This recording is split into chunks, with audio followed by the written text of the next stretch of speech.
she looked at me, shaken, because she really struggled to get us through all that. I remember her looking straight into my eye. There, I'm looking at you today, and she said, my son, there's a way she calls me. My son, you've seen where we've come from. Take up your mantle as a man and live your life. It was just a sheer coincidence where somebody is like, hey, this property, they are looking for a caretaker. And I am here, I don't have anything, any source of income. So how much are they paying? 15,000 shillings.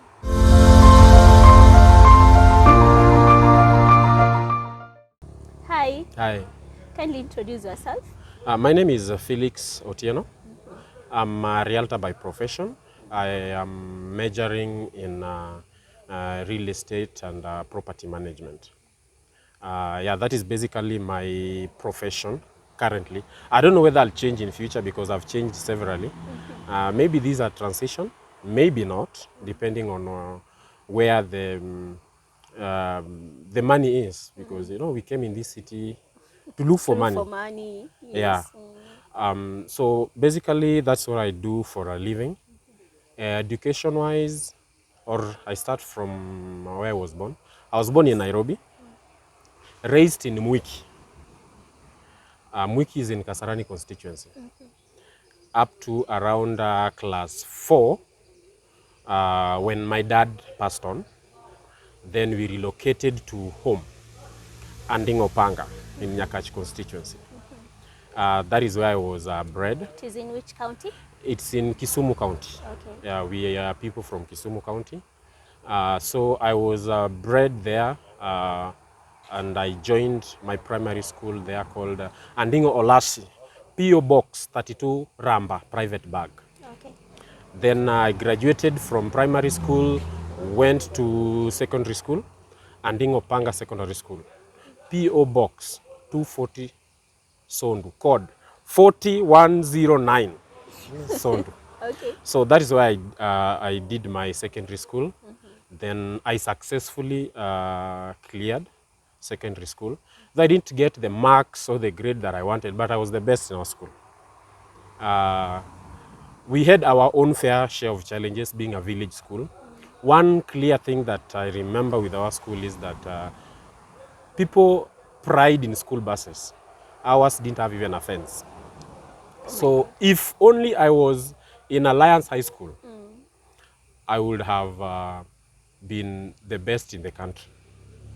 Mark you, when I did my primary school, I was the best in our district. During those days, they used to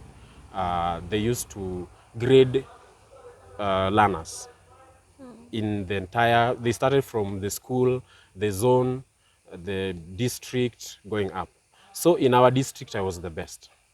But unfortunately, coming from the background that I was called to, it was Chemelil Academy, and I was also called to, how is this school called? It's somewhere in Vihiga County. But unfortunately, finances didn't allow, so I went to the school next door. That is Andingo Panga Secondary School. Then, thank God, I finished, though with big arrears, of course, because my mom used to do the little odd jobs to sustain us through school. And after that, after high school, by then, the cutoff point for the university was for men.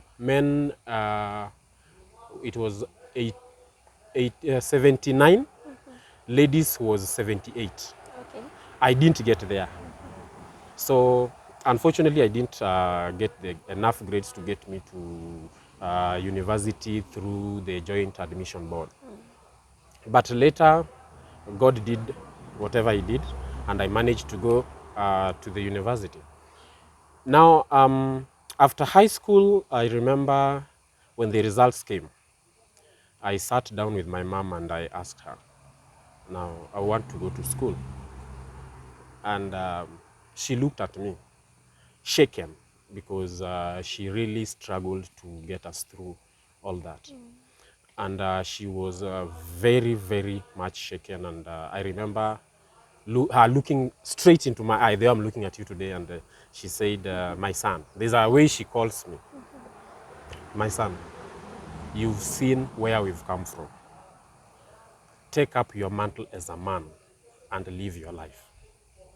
Those were the words that she gave me. So those words hit me very hard, and I knew, and I remember telling myself that, you know, I have to man up now. She has done her part. Now what is remaining is mine to move forward. So after that, I came to Nairobi, and I stayed with my elder brother somewhere in Njiru. Njiru is along Kangundo Road. Then later I moved to Ngong. There's a place called Bulbul. Bulbul is between Karen and Ngong town. There's a place called Bulbul. Nowadays I hear them call it Mbulbul.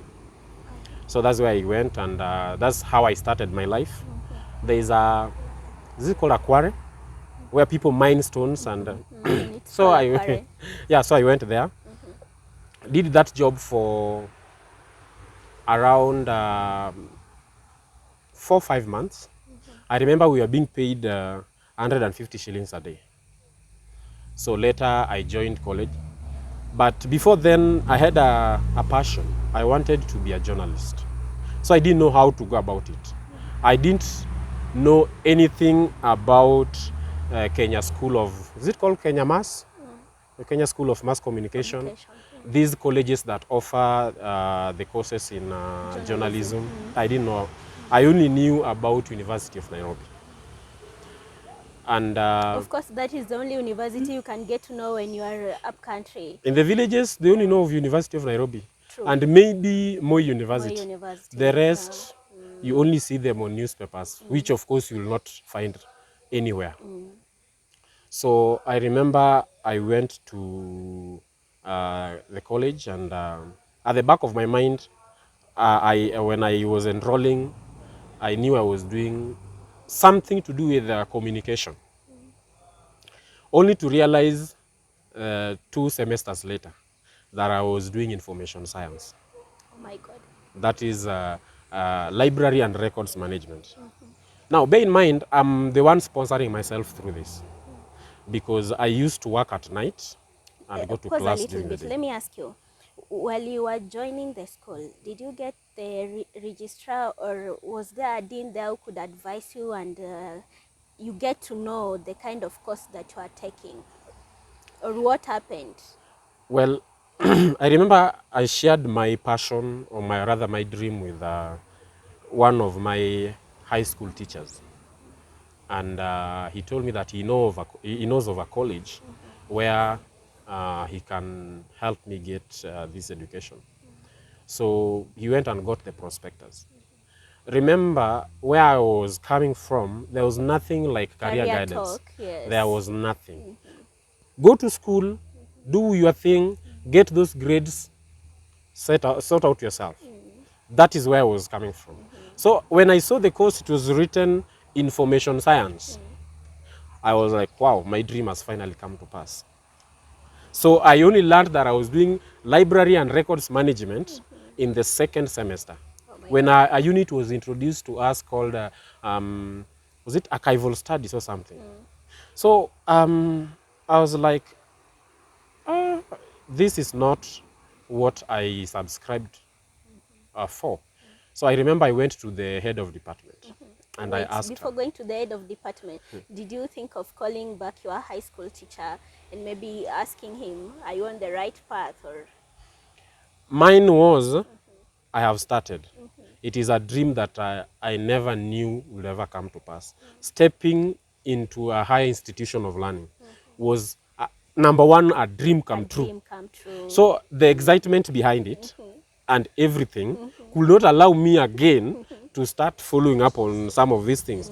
Number two, remember, I've already spent good chunk of money to pay for school fees, which this money, I'm the one who works at night. I remember I was working as a watchman at night, then going to school during the day. Now, even I remember a couple of my classmates changed course because they had the luxury of cash from their parents. Remember, one went and joined civil engineering, another one went and joined IT. And I was here, I was asking myself, suppose I join IT or I change course, who will pay for all this? So I told myself, like, you know what? Everything works for good for them that, you know. Believe it. Yes. So I pursued it. I went through and thank God I was the best in my class. Then I didn't find a job. I tried applying everywhere. I remember I wrote so many application letters and they didn't go through. So it happened that those days, you remember, you know, Greenspan Mall Yes. was under construction. So I remember life hit me so hard that the only option I had was to go and work in that construction site as a laborer. We were being paid 250 shillings per day, but you will still also have to tip the foreman so that at the end, because we used to pay at the end of the week. If you are not in good terms with the foreman, you will not Get your wages. you will not get an opportunity the following week. Because, you know, once you've been paid on a Saturday, recruitment happens on Monday. So if you are not in good terms with the foreman on Monday, you will not get job. So you have to tip him. So you remember, from that 250 shillings a day, you tip the foreman again some 500, 800 shillings. So you go home with that. So I remember I worked here for 2 years in the construction site. Then I told myself that, no, this is not where my destiny is. I need to get something better for myself. Then I went back to school. I remember I saved for 1 year. I saved and I got some cash. Then I enrolled for a course, technical education. The course took 1 year and then some few months of teaching practice. So I went and I successfully cleared the course, and I was posted to teach at Railways Training Institute. It's in South B. Is it South B, South C? South B. Yes. So I was teaching some units, the Department of Information Studies department. I was one of their lecturers there. Something that I did for around 5 months. Then God opened a way, and I got some job in a different industry, now in some company along North Airport Road. That was my first company that I joined, and I worked there for 1 year, few months. What were you doing there, majorly? I was working as a clerk. And what was the experience now that you are from Jengo, again you are in school, and now you get yourself in an office being a clerk? How was the experience? The experience was not funny. Yeah, the experience was not funny because it is a situation of trying to juggle life. You sit down in your own cocoon, you try to figure how your family is. You look at the vision and you tell yourself, you know what, I am the light of this family. I have to do something. And at that particular moment now you are the breadwinner of your family, right? Yes, Okay. yes. So things have to work. At the end of the day, you have to put food on the table. So my journey is about juggling through to try and make the ends meet. Yeah, they say mine is a story of the end justifying the means. We will talk about the means later, but the end will just have to work through. So I remember very well when I was applying for this job at North Airport Road. I didn't have my Form 4 certificate. I registered in college with my result slip. I didn't have my certificate. Apparently, my certificate was held due to school fees arrears. I didn't finish my school fees arrears.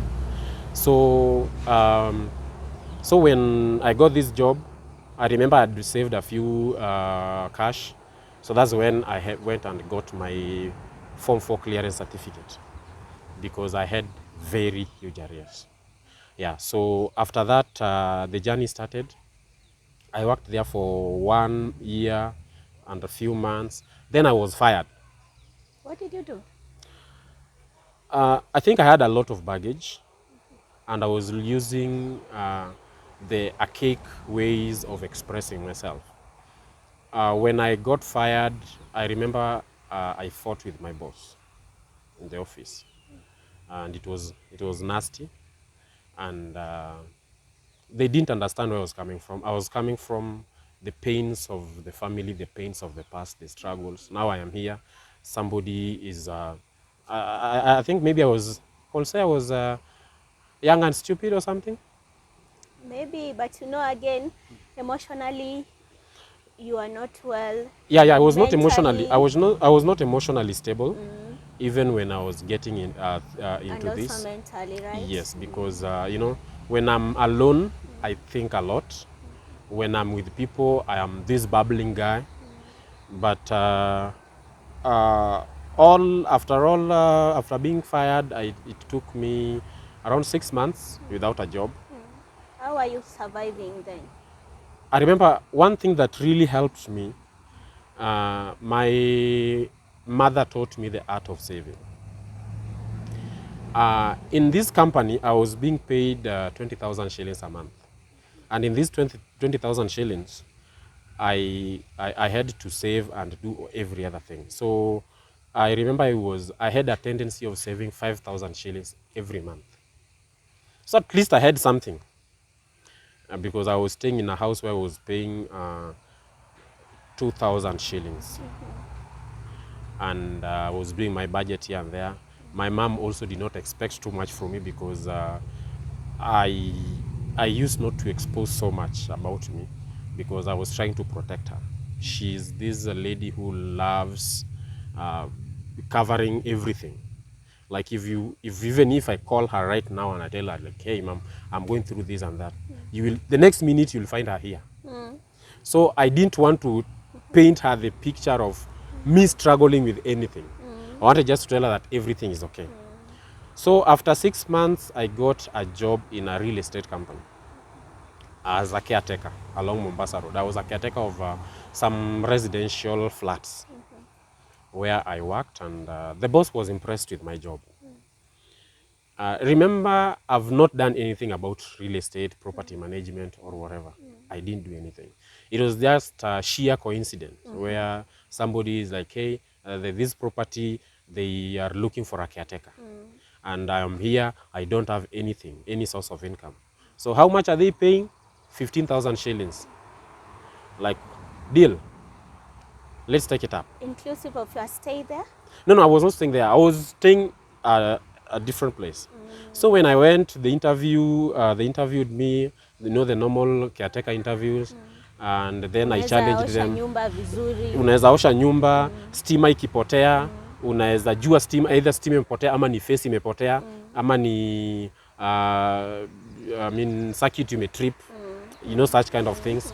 And through that, I think I managed to convince my boss then, and he increased my salary to 20,000. So I was earning 20,000.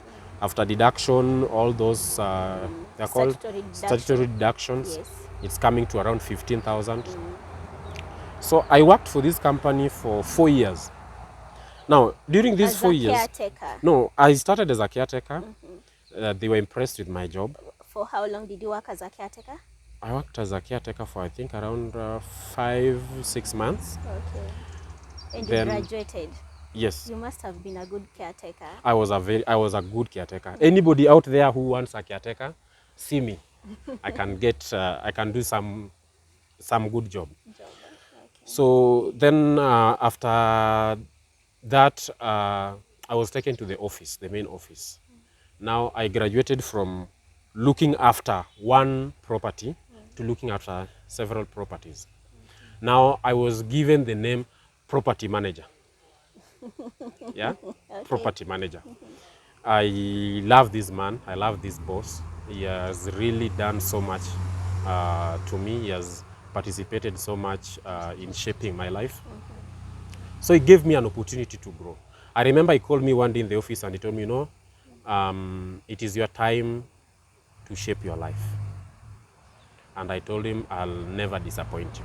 I remember when I was leaving that company, we had this conversation. I said, you remember the very first word you told me that I was shaping my life? Unfortunately, I have to leave. But I give it all up to you. You've shaped my life. You've given me this opportunity. So I worked for that company for 4 years. Then I left. I went to a bigger company, a bigger position. I remember they advertised. They wanted a property manager. And I applied with all my certificates.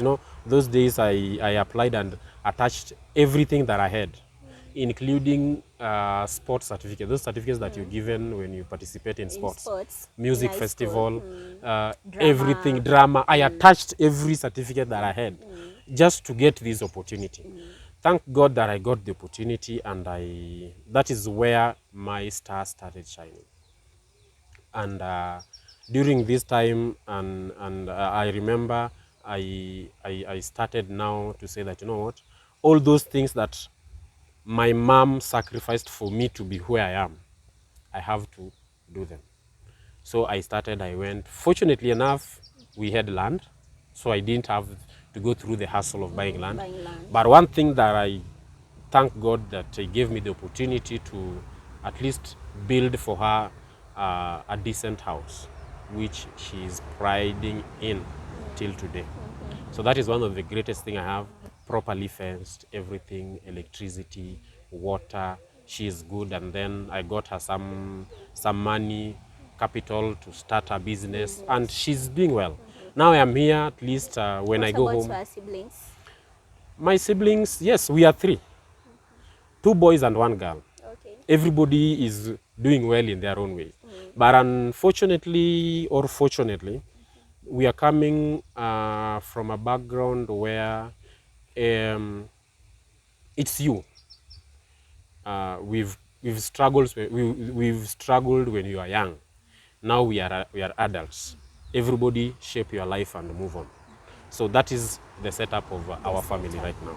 Yeah. So everybody's just on their own lane. My elder brother on his lane, my sister on her lane. I am on my lane. Let us meet at the top of the pyramid. Okay, Yeah. okay. Now you've told us about information science, about education. Now take us through the real estate. Now, when I was in this company where I was working, let me ask you, did you pay back the areas of your yes, high school? yes, I paid. When? I you paid. haven't taken us through that. Oh, there is. I paid when I was applying for education. When I was applying for this course for education, they wanted Form 4 living certificate. Remember those days when we were in high school, we'll finish KCSE, I think it is in November. Then results will come in February. Yes. Then from there is when people will look for where they are going. But for me, results came in February, and I joined in around August. So during that time, I went and told the registrar that I didn't have my Form 4 living certificate.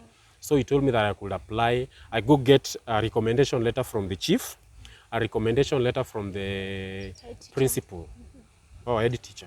Our school didn't have a principal. We had a head teacher. A head teacher, and the result slip. This small piece of paper. Yes. So that's what I used to register.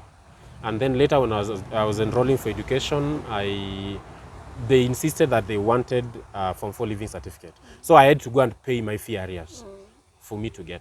Remember, this is like 2 years later? No, 3 years later. Yeah. Okay. So that's when I got my Form 4 living certificate. So later I remember After the company that I was in, I was a property manager without papers, experience. I remember I used to do, I'm not bragging, but this is fact. You can go and ask my MD, former MD, the records.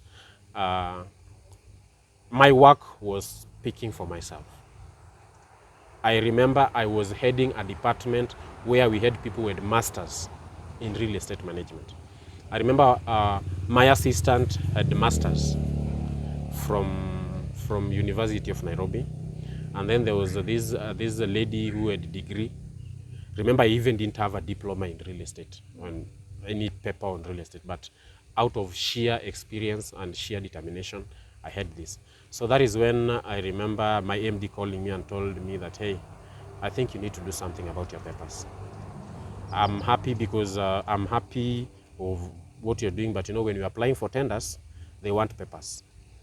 And there's no way you fill the tenders, but when it comes to signing, you give a different person to sign. So go for these papers.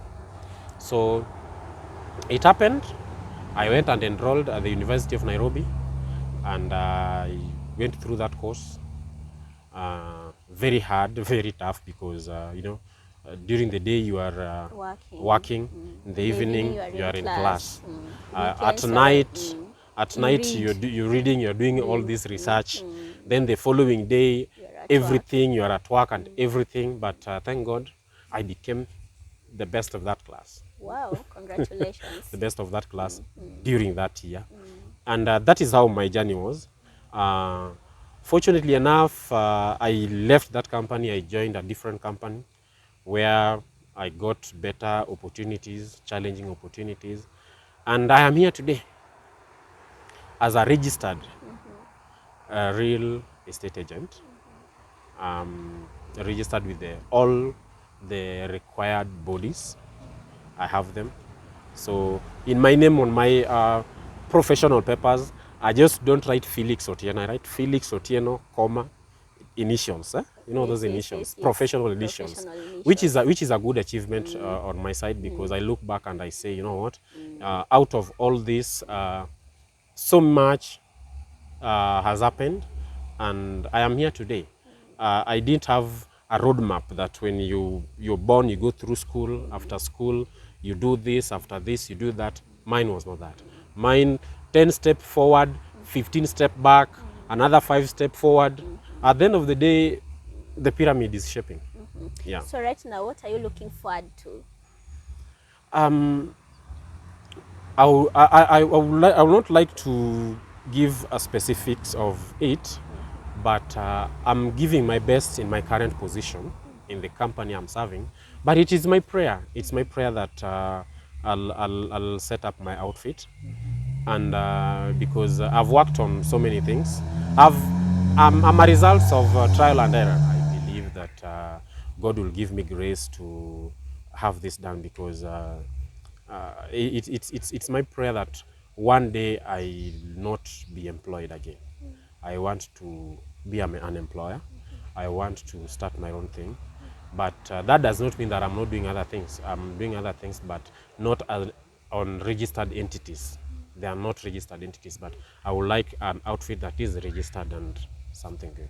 What has been this greatest force that has been pushing you forward each and every day, despite of you getting back and again you get yourself forward? My greatest force is running away from poverty. Yeah, that is what is keeping me moving. Yeah, because I have to work hard. I have to ensure that I put food on the table. I have to ensure that I get what I did not get. And I don't want again that my kids to live a life that I lived. I want my kids to get what I did not get. That is my force. Yeah. Now, being that you are in real estate right now, would you tell us the greatest challenge that you face in real estate, not just as a man working there, but generally in real estate investment? Real estate is a good industry, and but you know, when Corona happened, you know, everybody shrank in their own cocoons, and people held back whatever they had, so there was no money in circulation.